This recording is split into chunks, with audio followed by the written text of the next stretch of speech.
Muito bem, nós estamos com o pastor Ricardo Pereira e antes de entendermos um pouquinho sobre a missão dele, onde ele está hoje, a gente vai entender também sobre o chamado dele para uma missão. Pastor Ricardo, seja bem-vindo primeiro ao Missão 360. Muito obrigado. E como é que surgiu inicialmente o chamado de Deus para você para ser um pastor missionário? Bom, eu nasci e cresci num lar cristão e desde criança eu já sentia o desejo. Na minha adolescência eu cheguei à conclusão de que poderia servir a Deus em qualquer área. Comecei a fazer a faculdade de Engenharia Química em Maringá, no Paraná. E naquele período eu realmente tive um encontro com Deus. Comecei a me envolver muito com a igreja, participando ativamente. E naquele momento, naquele período, eu senti a necessidade de dedicar a minha vida ao serviço dos outros. Abandonei meu curso, a minha faculdade de Engenharia, e fui para o NASP cursar a faculdade de Teologia, com o objetivo realmente de dedicar o resto da vida ao serviço dos outros. O objetivo nosso nesse bate-papo inicial é justamente motivar outras pessoas, jovens, né? Não só do Brasil, mas do mundo todo, a se motivarem, mobilizarem-se também a serem missionários. Agora, pastor, um dos desafios que a gente tem visto hoje é o desafio das grandes cidades. Antes, um dos desafios eram os vilarejos, pequenas cidades, lugares distantes, mas hoje a gente tem percebido esse desafio maior, das grandes, das mega cidades. E você que está envolvido numa dessas grandes cidades, na Bélgica, fala um pouquinho do contexto lá para a gente e qual o desafio que você tem percebido nessas grandes cidades. É verdade, essa é uma realidade no mundo todo. Eu me lembro que 20 anos atrás nós tínhamos 4 mega cidades no mundo: Tóquio, México, Nova York e São Paulo. Hoje são 20, com mais de 20 milhões de habitantes. E isso tem acontecido em todos os países do mundo. Na China tem havido um êxodo do campo para as cidades. E lá em Bruxelas não é diferente. Nós temos mais de 1 milhão de habitantes na cidade de Bruxelas. Realmente é um desafio muito grande e nós precisamos ser flexíveis, entender a cultura local, principalmente em Bruxelas, que é uma cidade muito internacional.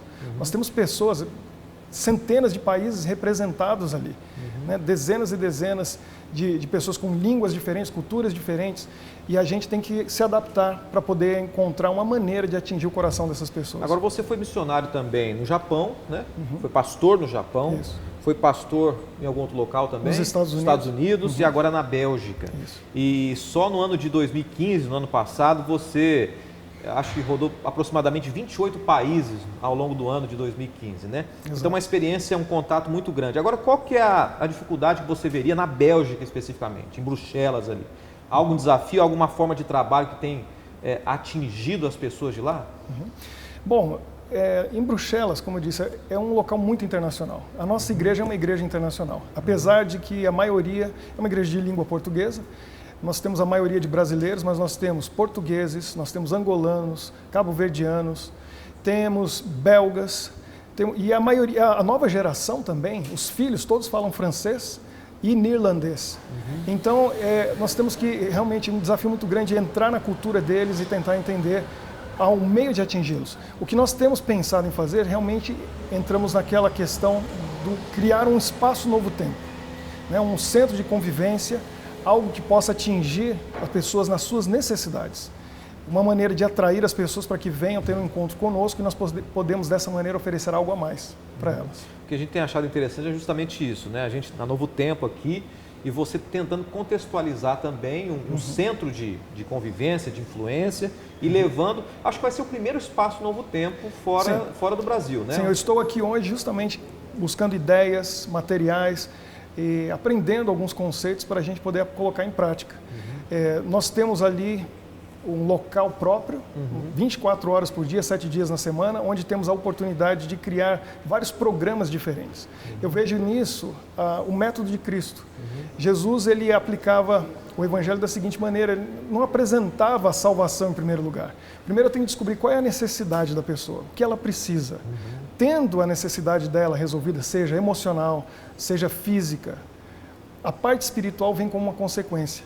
Então, um coração grato por aquilo que nós estamos atendendo na necessidade dessas pessoas, gera realmente uma oportunidade para nós levarmos aquilo que é mais importante, o pão da vida.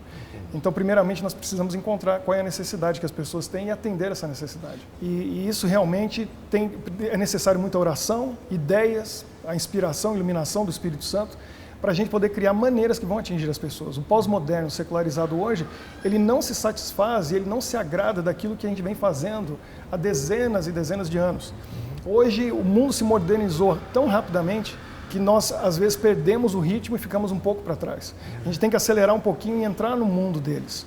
Hoje as igrejas, as comunidades cristãs, elas têm um outro papel e uma outra função. As pessoas estão à procura de grupos de amigos, quem sabe um encontro numa lanchonete, de um bar, em outros locais, um pequeno grupo que não se reúna na casa das pessoas, mas num local que atrai as pessoas para que estejam ali reunidas.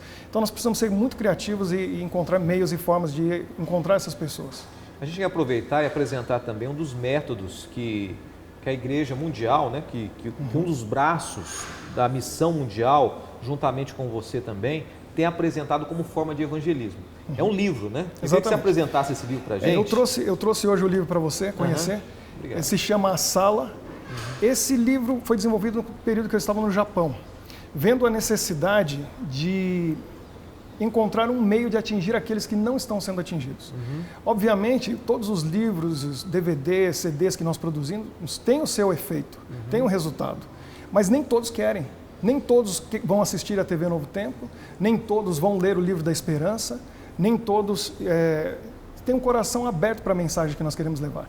Mas será que eles também não merecem ter uma oportunidade de conhecer aquilo que nós conhecemos tanto e amamos? Então a ideia foi criar um romance, uma história, uma ficção. Dentro dessa história, temos tudo aquilo, a semente da mensagem que nós queremos apresentar. E ela é apresentada de uma maneira interessante, atual, mostrando os fatos da atualidade, o nosso mundo político, religioso, econômico e social. E depois que a pessoa cria essa base, tem esse conhecimento, ela começa a compreender os conceitos bíblicos relativos a isso. E aí a Bíblia começa a ganhar peso e veracidade diante dela. Então a gente entende que um dos meios que vocês têm usado na Bélgica, né, e até aqui no Brasil, algumas pessoas já estão aceitando e alguns pastores estão se utilizando desse livro também, é um livro que fuja do convencional, que tem um conteúdo que fuja do convencional, desde a capa também, né? Exatamente. A capa parece realmente um romance dessas livrarias conhecidas. Até seu nome foi mudado aí também, né? Exatamente. Qual é a proposta aí? Como esse livro também será lançado nos Estados Unidos em inglês, para uma maior aceitação e também para evitar o preconceito com relação à figura de um pastor, o Ricardo Pereira virou Rick Perry. É um apelido, é um pseudônimo relativo ao nome para poder criar mais acesso. E é muito interessante porque o que nós fizemos aqui é simplesmente colocar a mensagem, a semente do Evangelho, em uma embalagem que as pessoas não vão rejeitar. Porque não tem absolutamente nada aqui que indique a intenção de proselitismo ou trazer uma mensagem para a pessoa, ou um livro de autoajuda. É um romance, é simplesmente uma história. E é um livro que pode ser dado para qualquer pessoa, qualquer um. Um amigo, um colega, o chefe no trabalho, um colega na faculdade, alguém que você gostaria de compartilhar a verdade que você crê, mas até hoje você não teve oportunidade porque a pessoa vai rejeitar os materiais tradicionais. Esse, ele vai encontrar aceitação. Agora, independente do livro, independente do Espaço Novo Tempo na Bélgica, independente de estar no Japão, na Bélgica, nos Estados Unidos, no Brasil, que Deus continue conduzindo sua vida, Deus continue cumprindo a sua vida a missão, e que seja uma motivação também para todos nós aqui, tá? Muito obrigado, eu trouxe esse livro de presente para você. Tá, João, muito obrigado. E continuamos então aprendendo um pouquinho mais acerca das missões ao redor de todo o mundo.